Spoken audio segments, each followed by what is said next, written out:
Assalamualaikum warahmatullahi wabarakatuh. Halo teman-teman. Mohon maaf sebelumnya aku baru bisa bikin videonya sekarang. Jadi ini adalah merupakan template dari FMEA yang Bu Vian kasih. Nah, di sini ada FMEA type tipe. Di sini kan ada dua nih. Nah, kalau misalnya untuk PBLku sendiri itu termasuk ke proses karena kami membuat dari awal melalui beberapa proses. Terus di sini juga ada level of detail. Nah, level of detail ini sebenarnya harusnya ini bisa dipilih, tapi itu tuh ada beberapa eh, Excel yang nggak bisa milih gitu loh. Jadi antara tipe sama level ini dia cuma bisa milih salah satu. Contohnya gini nih.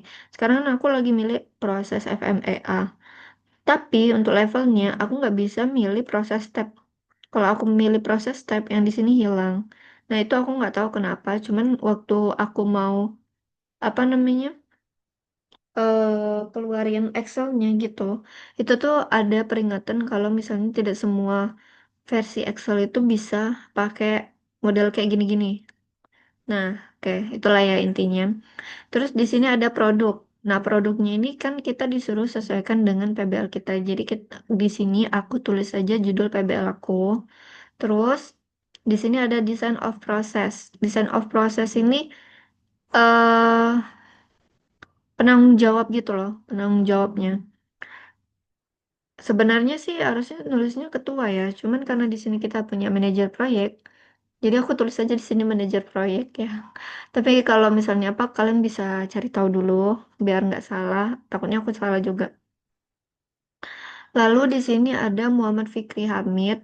Apa prepared? Ini tuh ditulis oleh siapa? Karena ini ngerjainnya bertiga, jadi aku tulislah nama kami bertiga. Baru ini tanggal kalian nulis. Terus di sini kan ada juga nomor telepon, email. Nah ini di sini nomor telepon aku dan email aku. Oke, di sini ada siapa aja timnya. Timnya adalah kami bertiga, Amit, aku, dan Vali. Terus lanjut kita ke proses activity. Proses activity itu apa? Proses activity itu adalah deskripsikan langkah atau fungsi spesifik dari sistem, proses atau produk yang sedang kita analisis. Contohnya, di sini aku ada nulis akuisisi sinyal atau pemasangan elektroda. Nah, terus di sini di kolom selanjutnya ada potential failure mode. Apa itu? Itu adalah potensi mode kegagalannya. Itu dijelaskan cara proses atau bagian tersebut tuh dapat gagal berfungsi sesuai yang diinginkan. Nah, contohnya kan di sini juga dikasih nih pembacaan sinyal ECG terdistorsi, perangkat gagal terhubung ke aplikasi kah, atau baterai habis sebelum durasi penggunaan kah, macam-macam. Itu disesuaikan aja sama PWL teman-teman semua. Lalu kalau di sini aku contohnya tuh elektroda terlepas atau kontak yang buruk dengan kulit pasien. Nah, seperti apa contohnya? Contohnya itu kalau misalnya eh, kulitnya itu nggak dikasih gel dulu atau kulitnya berbulu, terus sehingga elektrodanya itu tidak terpasang dengan baik dan benar. Terus potensial efek itu apa? Potensi efek dari kegagalan tersebut. Nah, di sini kan elektroda terlepas atau kontak buruk dengan kulit pasien. Efeknya apa dari dari apa? Dari mode kegagalan itu? Efeknya adalah sinyal ECG-nya itu hilang total atau hilang timbul gitu atau muncul artefak yang parah atau pembacaan yang tidak terinterpretasikan gitu. Nah, terus di sini ada save. Save itu apa? Save itu severity atau save tingkat keparahan. Nah, ini itu diisi dari 1 sampai 10. Ini aku bisa dapat dari mana? Dapat dari di sini. Ini kan ada tab selanjutnya tuh, ada SOD rank. Nah, disinilah kalian sesuaikan. Kan ini ada 1 sampai 10. Nih, save itu yang ini. Terus ada OCC, ada defection. Terus ini sesuaikan aja ya, pokoknya tingkat keparahannya itu seperti apa. Lanjut ada ke type atau tipe ini ya. Ini karena di template-nya Bu Fian itu tidak terisi dan aku sempat minta eh, apa FMEA punya apa tingkat sebelumnya, ini juga dikosongin. Tapi kalau kalian mau isi, silahkan. Cuman aku nggak tahu juga ini harus mengisi apa. Lanjut ke potential cause atau mekanisme of failure.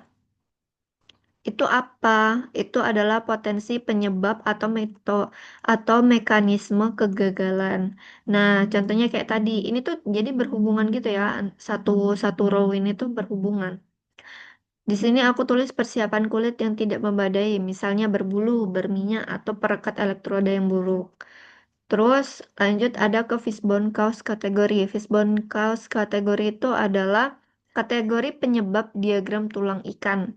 Nah, kita kan udah bikin kan di tugas QC tools itu kan fishbone dari PBL kita. Itu sebenarnya kalian tinggal sesuaikan aja dengan itu. Kalau di sini aku tulis man. Kenapa? Man itu adalah manusia atau operator. Nah, ini kan dari kayak misalnya ini persiapan kulit yang tidak memadai, misalnya berbulu, berminyak, atau perekat elektroda yang buruk. Itu kan berarti eh sebabnya itu adalah si manusianya, si pasiennya ya kan. Makanya di sini aku tulis man. Nah, ini kan ada ditulis lingkungan, material, dan metode. Lingkungan. Nah, kalau yang lingkungan ini kan potensial cause-nya itu interferensi elektromagnetik atau EMI. Itu tuh seperti ini loh, apa namanya? Grounding yang tidak sesuai atau dapat noise dari hal lain gitu. Jadinya kan itu bisa terjadi karena faktor lingkungan. Nah, gitu maksudnya. Terus ada kapasitas baterai yang dipilih terlalu kecil. Itu masuk ke material kayak BHP gitu loh. Kalau misalnya di robot kan, misalnya apa ya? Aku juga nggak tahu ya anak robot ngapain.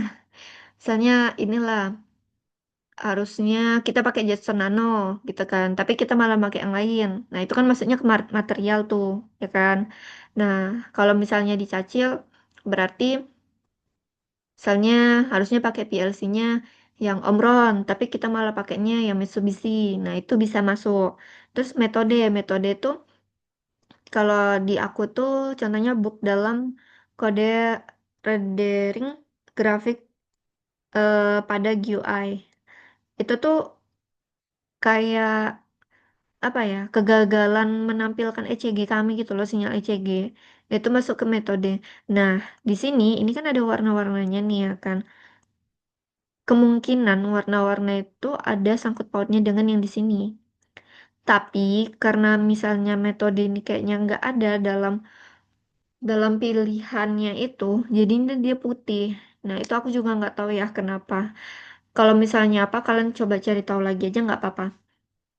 Terus ini ada OCC. OCC itu apa? OCC itu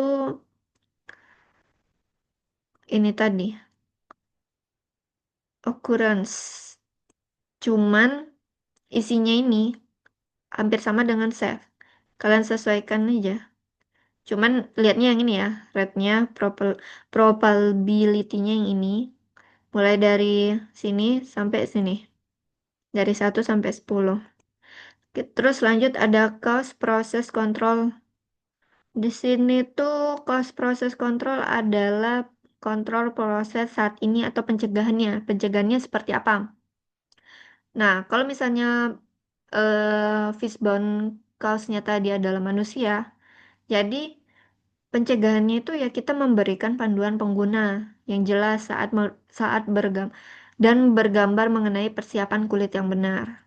Tuh, kalau misalnya pencegahan dari kelompokku, terus ada menggunakan protokol komunikasi yang teruji.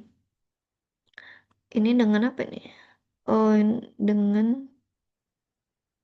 dengan fitur frekuensi. Oh, ini harusnya dikebawain gini ya. Nah, baru nampak. Terus ada juga tinjauan desain sirkuit. Ada juga menggunakan library grafik standar yang teruji. Terus ada current process control. Kalau tadi ini kan prevision, terus satunya lagi detection. Itu adalah kontrol proses saat ini seperti mendeteksi. Nah, dari persiapan kulit yang tadi itu yang disebabkan oleh manusia tadi, itu dideteksinya apa sih?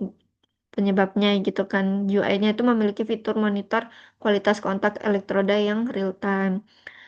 Terus ada DET. DET itu detection. Nah, detection itu tingkat deteksinya nih, memberikan skor dari 1 pasti terdeteksi hingga 10 hampir tidak mungkin terdeteksi. Skor ini didasarkan pada seberapa efektif kontrol deteksi yang ada. Sini 2, karena ya itu kan kan kalau 1 tuh pasti terdeteksi. Berarti kan makin tinggi dia makin tidak mungkin terdeteksi kan. Kami bikin 2 karena itu pasti terdeteksi ya kan. Karena itu yang bisa terlihat oleh mata telanjang. Kayak misalnya kan tadi eh, kulitnya berbulu gitu ya kan. Jadinya elektrodanya nggak terpasang dengan benar. Itu kan bisa kita lihat kan, bisa terdeteksi. Nah, gitulah kira-kira ya. Terus ada RPN. Nah, RPN ini itu RPN itu Risk Priority Number atau nomor prioritas risiko. Rumusnya itu ada safe dikali OCC dikali DET. Jadi ini nanti terisi otomatis ya harusnya karena dia udah ada rumusnya. Jadi ini dikali ini kayak gitu. Jadi ini terisi otomatis jadi nggak usah kalian isi ya. Terus ada recommended action. Itu tindakan yang direkomendasikan. Diisinya itu dengan tentukan tindakan spesifik untuk mengurangi severity, posisi, dan detection. Inilah nih, mengurangi angka ini. Gimana caranya? Misalnya, tambahkan lapisan pelindung EMI pada PCB. Tingkatkan algoritma error correction, kalau gitu kan. Atau ganti komponen baterai, atau apa gitu kan.